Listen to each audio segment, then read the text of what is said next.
YouTube. Today we're going to be taking a look at staged, fake, completely fabricated hate crimes.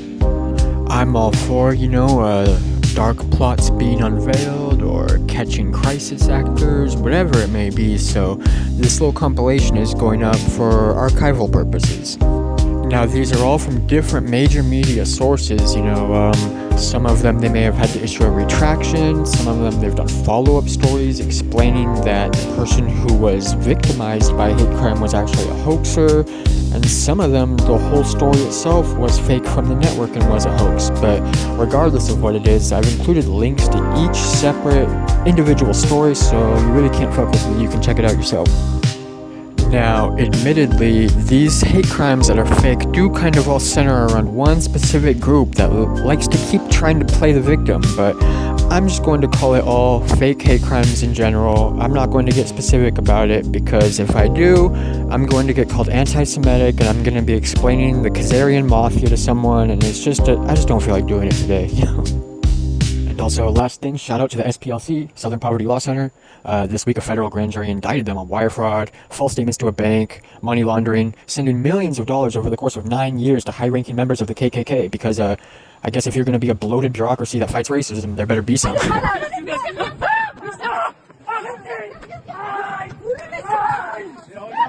Week, it seemed believable. The Jewish owner of a Winnipeg cafe physically attacked her family's business, trashed and painted in anti-Semitic graffiti. It shocked the community and led to an outpouring of support, exactly the way you'd expect. But then, today, it all got turned upside down. Police say the cafe owners staged the whole thing and have charged them with a crime. As Cameron McIntosh tells us, even as the family sticks by its story, the community is in shock once again. Did you fake the vandalism around this home? We didn't. Because we don't joke about swastika on our walls. They flatly deny it, insisting they are in fact victims of hate. Oksana Berendt and her son Maxim explaining themselves on CBC Radio just after being charged along with Oksana's husband hours before for public mischief. In this moment, somebody grabbed me. She insists on last Thursday night she was alone inside her Winnipeg cafe when she was attacked. The cafe was also robbed and vandalized with anti-Semitic graffiti.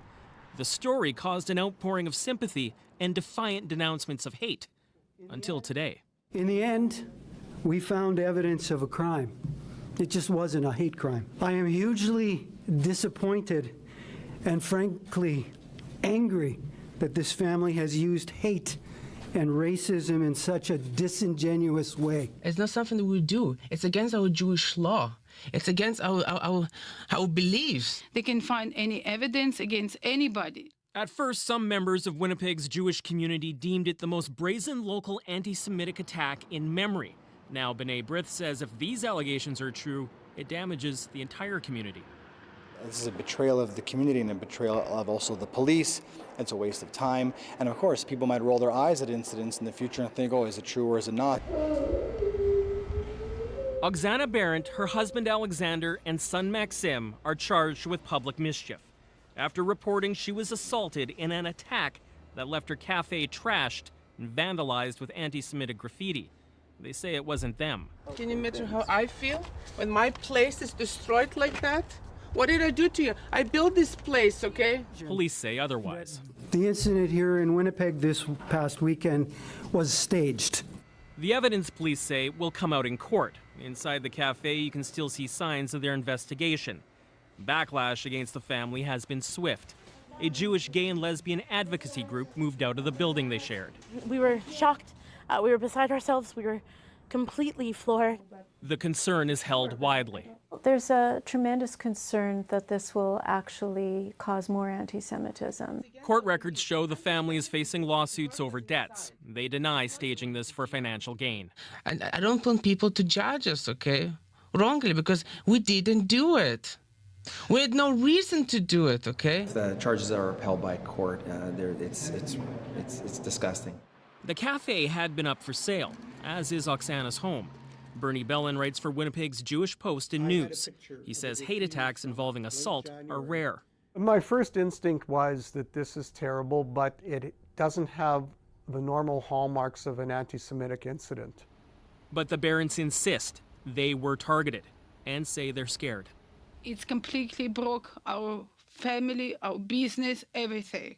Meanwhile, an interfaith vigil that was planned for tomorrow night here at the cafe has been canceled, and a crowdfunding campaign that was set up to help support the family has been taken down, amid a lot of disappointment, confusion, and anger. Cameron McIntosh, CBC News, Winnipeg. Now, as you heard from Cam, one big worry is that if this was a stunt, it could undermine support for real incidents. And the numbers show there are lots of those. Hate crimes reported to police in Canada reached an all-time high in 2017. That's the latest year for which there's data. In total, there were nearly 2,100 incidents, up a staggering 47% from the year before. The two biggest motivators for that hate, race and religion. Attacks on Jewish people topped the list, accounting for 18% of all hate crimes. Attacks on Muslims, a close second.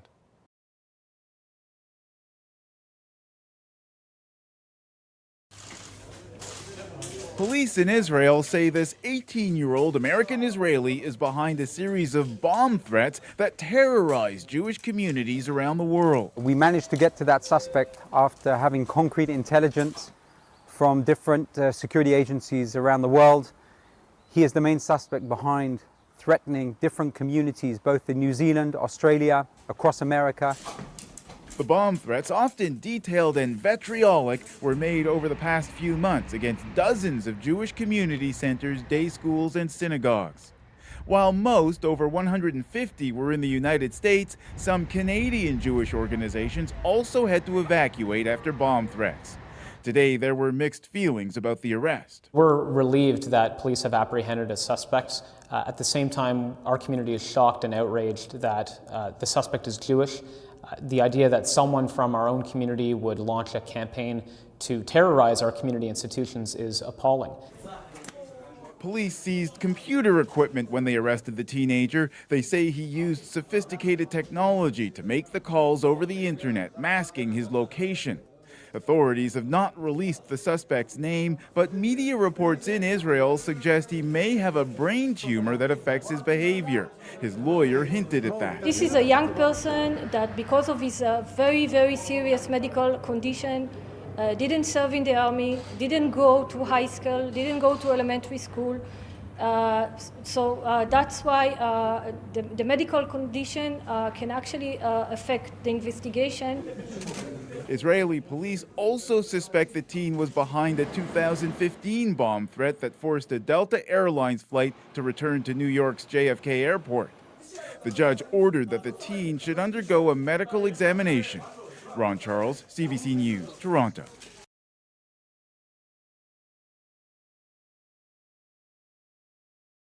Has been arrested after a synagogue was damaged by a fire in North York last week. It happened Thursday morning on Wilson Avenue, just south of Bathurst Street. Police say 67-year-old Avram Bobrovsky is now facing arson in connection with the incident.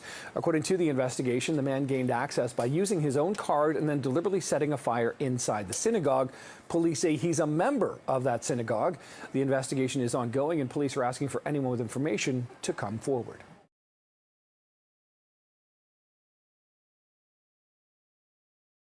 A man for spray painting swastikas on a Schenectady house last month, and now they say their suspect is the homeowner himself.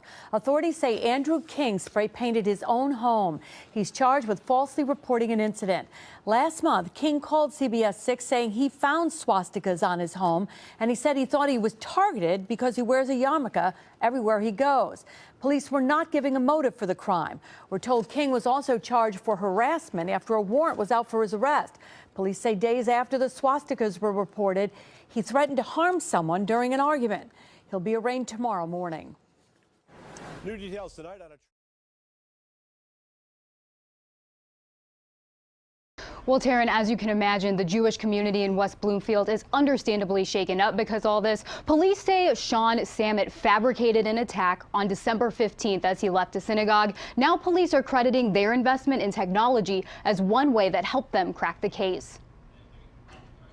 Attacks at places of worship are seemingly more common, the most recent at a Texas church earlier this week. Now people like Neil Crewman are always on alert going into temple. I'm at the point where when I go to services, sometimes I don't really feel comfortable, but I'm at a point where I want people to know that we still have to do what we have to do. That's why Crewman is upset after learning Sean Sammet, a former employee at Temple Column-Me, is accused of making up a violent stabbing as he left work. They're not doing any justice to themselves. I think it's a crime, and that it's like somebody calling a school and saying there's a bomb there when there's not. West Bloomfield police say Sammet claimed a man shouted anti-Semitic comments, then stabbed him. Sammet told police he fought the attacker off and drove himself to Henry Ford, but police say his story didn't add up, and a thorough search of the parking lot found no evidence. That's when they analyzed Sammet's Apple Watch and looked at his heart rate when Sammet claimed the attack happened. Investigators say it was normal and should have been higher, but the watch showed before the attack Sammet's heart rate was elevated, leading police into the synagogue, where they say they found bloody tissues and a knife Sammet used to stab himself. We all have to think about the actions that we do, and so these little imprints, whether on his phone or his watch or a camera, it just really shows that every action we do is not going to go unnoticed. Sammet's now charged with filing a false police report. Exactly why he allegedly made up the attack is still unknown, but what leaders in the Jewish community do know. Society has to come together, and we have to just let people know that we don't tolerate this. We don't tolerate exploiting the police. We don't tolerate exploiting anti-Semitism, and we don't tolerate anti-Semitism and hate.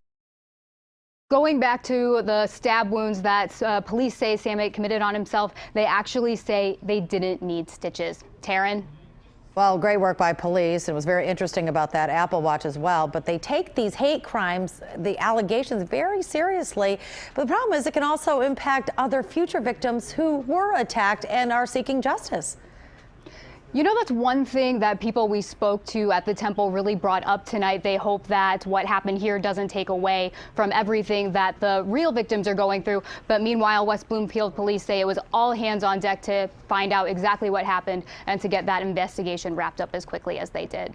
All right. Thank you, Veronica, for that report.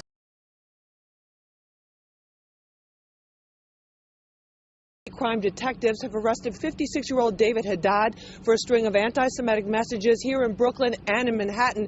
Now, my police sources are telling me that he's also the prime suspect in a rash of swastika incidents and a phone threat made here in Midwood over the weekend. And what's surprising here, police say Haddad is Jewish. I was shocked. You never expected to be you. A police officer now stands guard over school children at an Ocean Parkway yeshiva, defaced by hurtful and offensive symbols of hate. And a couple of blocks away, another swastika, spray painted on the wall of this apartment building. A third symbol defaced the garage door on the Mills family property. Fear, and you have to be careful and be more aware and, you know, not look behind you. The disturbing discoveries were made Saturday night. Then Sunday evening, a couple in this neighborhood returned home to find a message on their voicemail threatening repeatedly to kill all Jews. Assemblyman Dov Hiken lives on the block. He says his neighbors and constituents are all on edge. Whoever it is, you know, Jew, Muslim, whatever, we need to get those people off the streets. That is the most important thing, because people now are like, what's going on? It's scary. It's scary. And your children are afraid, and, you know, I hope they catch the people that do it. Police have made an arrest in 4 previous anti-Semitic phone threat messages. Under arrest is 56-year-old David Haddad. He is Jewish, according to police. He's charged with harassment as a hate crime. Now, also, police say that he's a relative of one of the victims and knows another. My sources say he's also the prime suspect in these most recent Midwood incidents.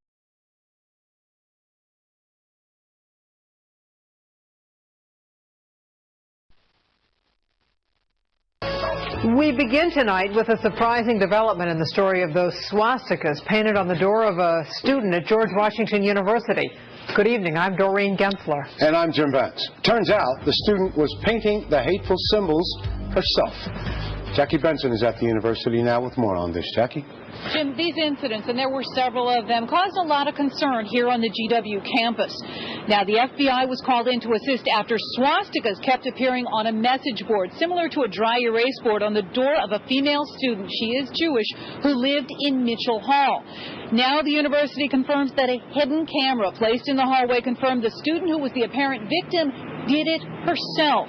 News 4 spoke to that young woman who asked not to be identified shortly after the hate-filled symbols began appearing on her door. Here's what she had to say at that time. Oh. Who does such a thing? I wish I knew. I wish I had any clue who this was, but university police, my house proctor, administrators, nobody can think of a motive of somebody who hates me that much. Through the use of hidden cameras, interviews, and increased police patrols, we have concluded, and through a final interview today, investigators have concluded that the student who reported the incidents is responsible for the incidents. Now, the university has confirmed that the student, who is a freshman, has admitted responsibility for the swastikas in Mitchell Hall. She faces student judicial action, and she could face possible criminal charges. But I get the feeling here at this point that the university just wants to see her get some help. This has been a very troubling incident for everyone here. Jim, back to you. Jackie Benson.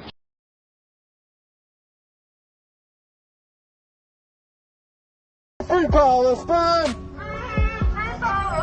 From the river to the sea. Leave me alone! Don't hurt me! Don't hurt Palestine me! will be free. Leave me alone! No!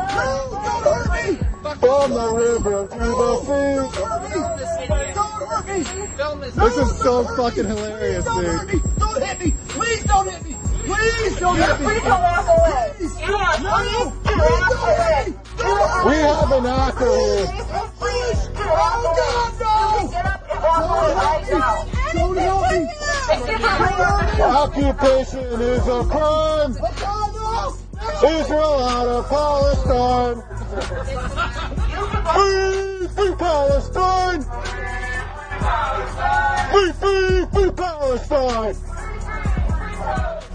15,000 children slaughtered!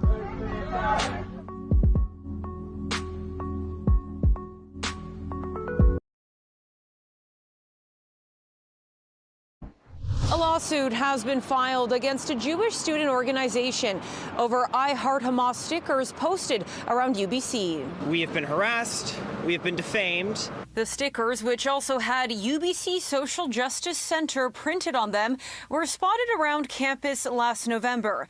They had been put on posters advertising a student walkout for Palestine. At the time, Hillel BC said that unbeknownst to them, an independent contractor had participated in the distribution of the stickers, which it called offensive, adding it terminated its relationship with that contractor. On Thursday, a lawyer for UBC Social Justice Center announced the group had filed a defamation claim against Hillel BC. The information in the stickers was untrue, hurtful, and harmful to the SJC and its members. This case is about the harm the stickers caused to our clients, and is also about protecting the rights of students to express their views on campus without fearing that they will become the target of untrue defamatory smears. The last couple months have been incredibly stressful and challenging for myself and my colleagues at the SJC. In a Thursday statement on its Instagram page, Hillel BC says in part, "We cannot comment on the specifics as the matter is currently before the courts and we have not yet been served with court documents." It adds, at a time when anti-Semitic hate crimes in British Columbia have surged, including on our campuses, we are deeply concerned that this lawsuit will result in a further reduction of safe spaces for Jewish students. While it doesn't name UBC in its suit, UBC Social Justice Center says it's also disappointed with how the school handled the incident. The university has done nothing about it. They have not helped us set the record straight, and they have not helped us hold those responsible accountable. City News reached out to UBC, which said it won't comment on the suit as it's not named in it. But it said campus security notified University RCMP about the stickers and that UBC provided information to the Mounties. City News reached out to the RCMP, which said the investigation has since concluded and no charges were laid. In Vancouver, Monica Gould, City News.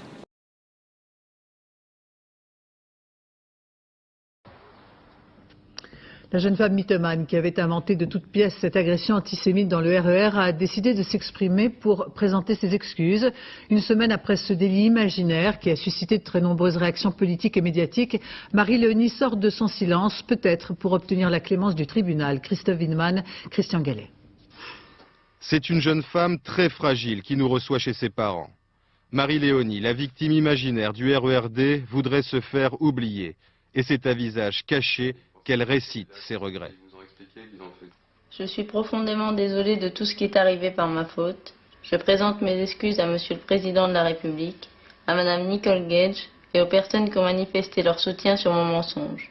Je regrette cet acte et je demande pardon à tous ceux que j'ai trompés et blessés. Samedi dernier, Marie-Léonie décrit aux policiers une terrible agression antisémite dans le RER contre elle et son bébé. Immédiatement, c'est l'indignation générale. Hommes politiques, médias, associations condamnent un acte odieux qui n'était en fait qu'un gros mensonge. Pour dénonciation de délit imaginaire, la jeune femme risque 6 mois de prison et 7 500 € d'amende. Je pense qu'elle se rend compte que c'est grave ce qu'elle a fait. Elle a quand même mis la France en émoi. Le président de la République est intervenu, donc c'est important qu'elle présente ses excuses. Et bon, maintenant, elle attend avec sérénité le procès. En présentant ses excuses publiques, Marie-Léonie espère peut-être la clémence du tribunal. Elle sera jugée le 26 juillet prochain. Michel Alliot-Marie.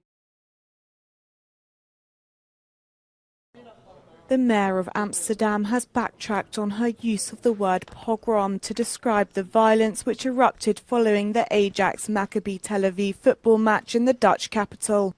Speaking to Dutch state media on Sunday, Femke Halsema expressed her dismay that the term had subsequently been manipulated to serve political agendas. Ik wil wel zeggen dat ik in de dagen daarna heb gezien hoe het woord pogrom heel politiek werd en eigenlijk tot propaganda werd. De Israëlische regering die spreekt over een Palestijnse pogrom in de Amsterdamse straten.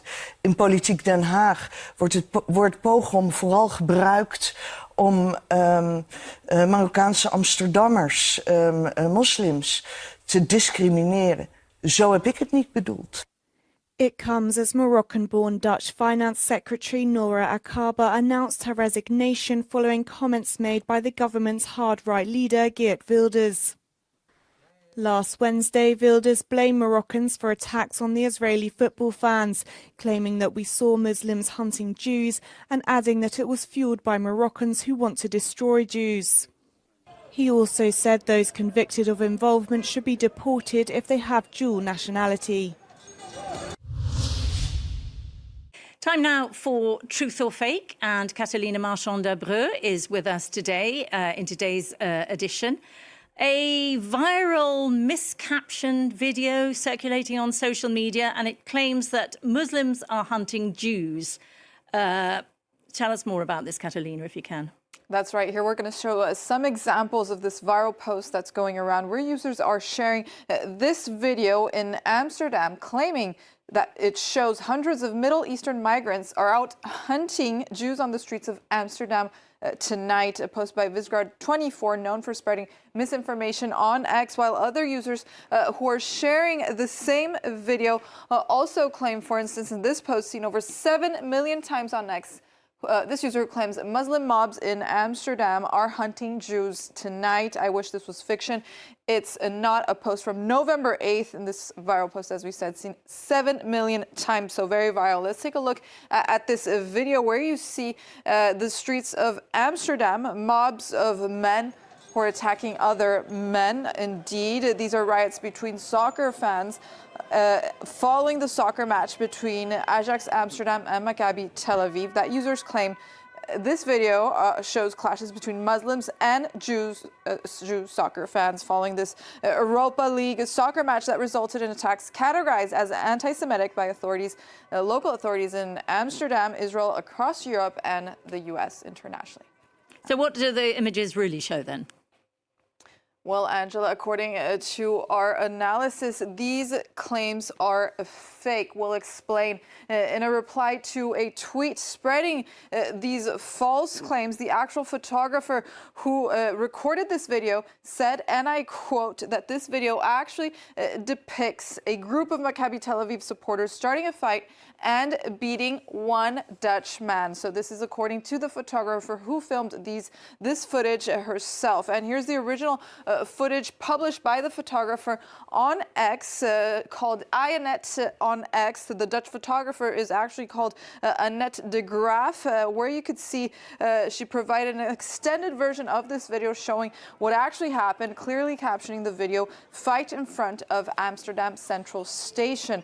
So an analysis conducted by our fact-checking colleagues at Misbar also clearly aligns with this version given by the photographer's testimony on social media, where Maccabi supporters are identified in this video by their yellow and navy colors, which are the colors of the Maccabi Tel Aviv club fans, as you can see in this picture right here, as they engage in a fight in the images with one Dutch man. This version of facts showing violence coming from Maccabi fans on that night also align with what's being said by the Dutch Prime Minister, as well as the Dutch police, who say that Maccabi fans also attacked a taxi and burned a Palestinian flag in Amsterdam last Wednesday, and that on the day of the game, Maccabi supporters were filmed chanting anti-Arab slogans in videos that were also verified by Reuters. Of course, this does not take away from the anti-Semitic attacks that left 5 people hospitalized and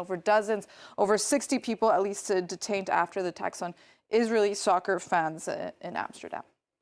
And it seems that quite a lot of media have miscaptioned these videos in their reports as well.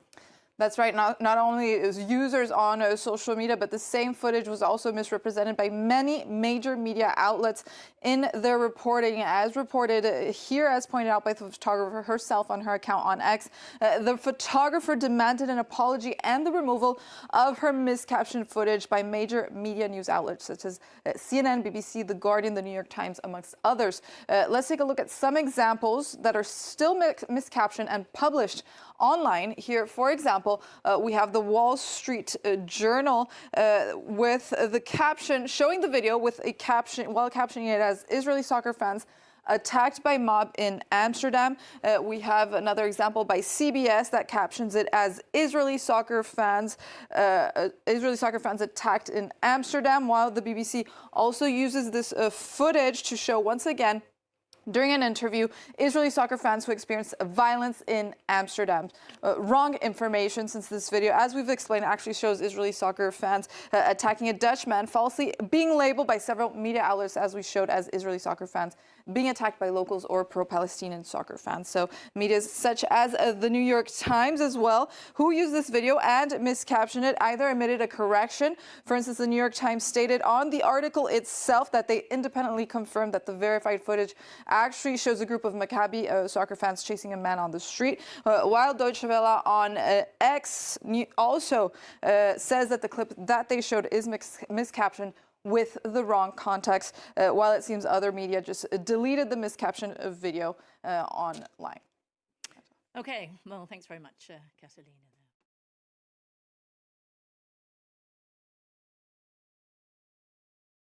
Ma porte d'entrée avec croix gammée, étoile juive de David.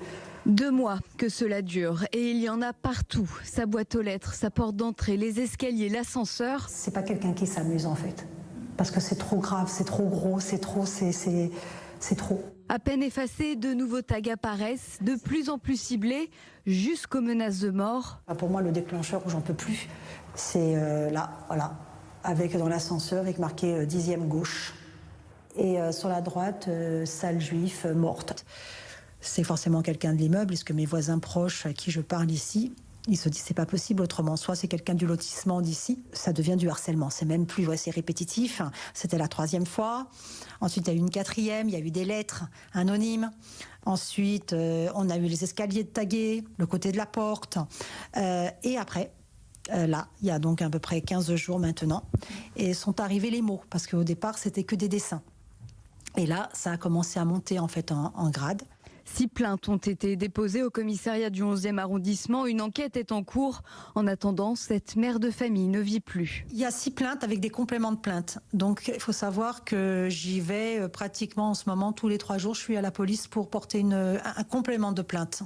Moi, je dors plus, je vis plus. J'ai l'impression que je suis abandonnée là. Je me sens menacée, je me sens en colère aussi, parce que je comprends pas qu'on puisse s'attaquer comme ça et que rien ne bouge.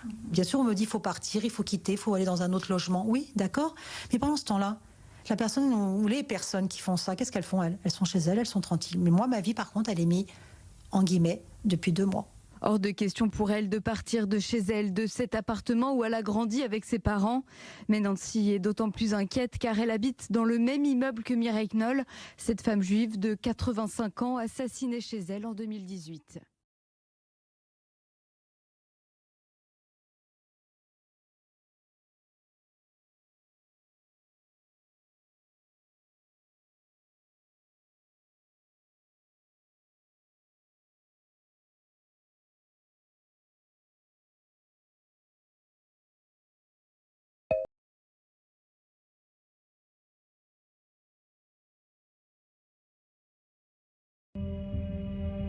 Gil Ofarim gestern Morgen vor dem Landgericht Leipzig. Es ist der 6. Prozesstag, der die spektakuläre Wende bringt. Ofarim gesteht, gelogen zu haben. Seinen Antisemitismusvorwurf gegen einen Hotelmitarbeiter hatte er sich offenbar ausgedacht. Ein Paukenschlag. Damit ist klar, Gil Ofarim hat alle belogen. Die Öffentlichkeit, die Medien und auch Stern TV, wo er in früheren Interviews seine Lügen mehrfach wiederholte. Ich war alleine. Ich hatte leider keinen, der mir da irgendwie helfen konnte. Keiner hat den Mund aufgemacht. Möchtest du an dieser Darstellung aus deinem Instagram-Video irgendwas relativieren? Nein, auf keinen Fall. Warum? Am 5. Oktober 2021 hatte Gil Ofarim auf Instagram dieses Video veröffentlicht, das er am Vorabend aufgenommen hatte. Ich weiß, ich bin da sprachlos. Ich weiß nicht, wie ich es sagen soll. Der jüdische Sänger berichtet, beim Einchecken in dieses Leipziger Hotel antisemitisch beleidigt worden zu sein. In dem Video trägt er einen Davidstern. Ich stehe hier mit meiner Kette, steht mir zu, mache ich schon mein Leben lang. Und eine Person nach der anderen wird vorgezogen. Und ich verstehe nicht, warum. Irgendwie, ohne Scheiß, 15 Minuten später komme ich dran und frage, entschuldigen Sie bitte, was ist los? Das ist nicht in Ordnung, warum werden alle vorgezogen? Dann sagt dieser Herr W., um die Schlange zu entzerren. Ich stehe auch in der Schlange. Und dann ruft irgendeiner aus der Ecke, packt einen Stern ein. Und dann sagt der Herr W., packen Sie Ihren Stern ein. Und dann sagt er, wenn ich den jetzt einpacke, darf ich einchecken.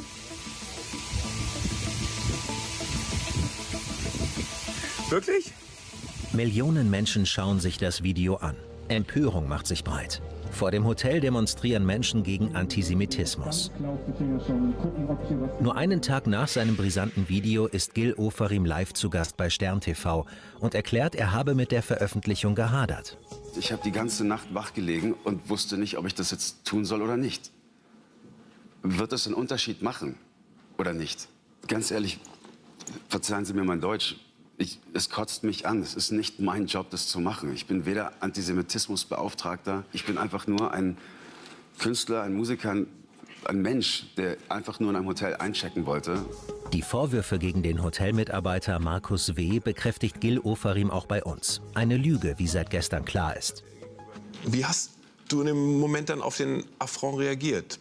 Packen Sie Ihren Stern ein. Es ging alles sehr schnell. Von der Seite kam der Spruch. Ich drehte mich noch um, konnte die Person nicht ausfindig machen. Und dann sagte mir der Angestellte vom Hotel den gleichen Satz wieder. Ich habe dann das Hotel verlassen. Ich musste da einfach raus. Heute lesen wir, der betreffende Hotelmitarbeiter hat jetzt seinerseits dich, Gil, angezeigt wegen Verleumdung. Was heißt ja nichts anderes als Ofarim lügt über die Geschehnisse. Was löst es in dir aus? Ich bin... Was soll ich dazu sagen? Natürlich, er muss es ja machen. Also Er muss nicht. Ja, er muss nicht, aber ganz ehrlich, ich glaube nicht, dass er den Mut hat zu sagen, ich stehe zu meiner Aussage, ich habe das gesagt, das passiert nicht. Tatsächlich wachsen in den Tagen danach die Zweifel an Ofarims Aussagen. Grund ist ein Überwachungsvideo, das ihn am betreffenden Abend bei der Ankunft vor dem Leipziger Hotel zeigt. Daran ist nicht zu erkennen, dass er seine Kette mit dem Davidstern trägt. Das Video macht bundesweit Schlagzeilen. Ofarim aber bleibt bei seiner Version. Ich habe die Wahrheit gesagt, über das Hotel, im Hotel, vor dem Hotel, in dem Video, in der Vernehmung. Als Ofarim die Lobby betritt, warten mehrere Gäste an der Rezeption. Später spricht er mit dem Hotelangestellten Markus W. Dann verlässt er das Hotel und nimmt das Video mit den schweren Vorwürfen auf. Erst darin zu sehen, die Kette mit dem Davidstern.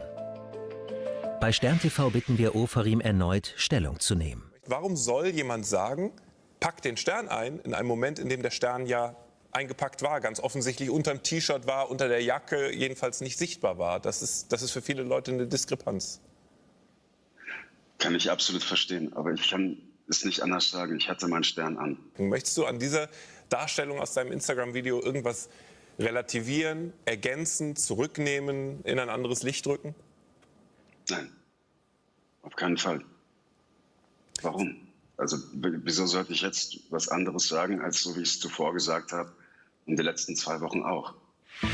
Inzwischen ist klar, Ofarim ist an diesem Tag nicht antisemitisch beleidigt worden. Er soll sich beschwert haben, weil andere Gäste ihm vorgezogen wurden. Bei Hotelmitarbeiter Markus W. drohte er, das Hotel öffentlich schlecht zu machen. Dann nahm er das Video mit den schlimmen Vorwürfen auf.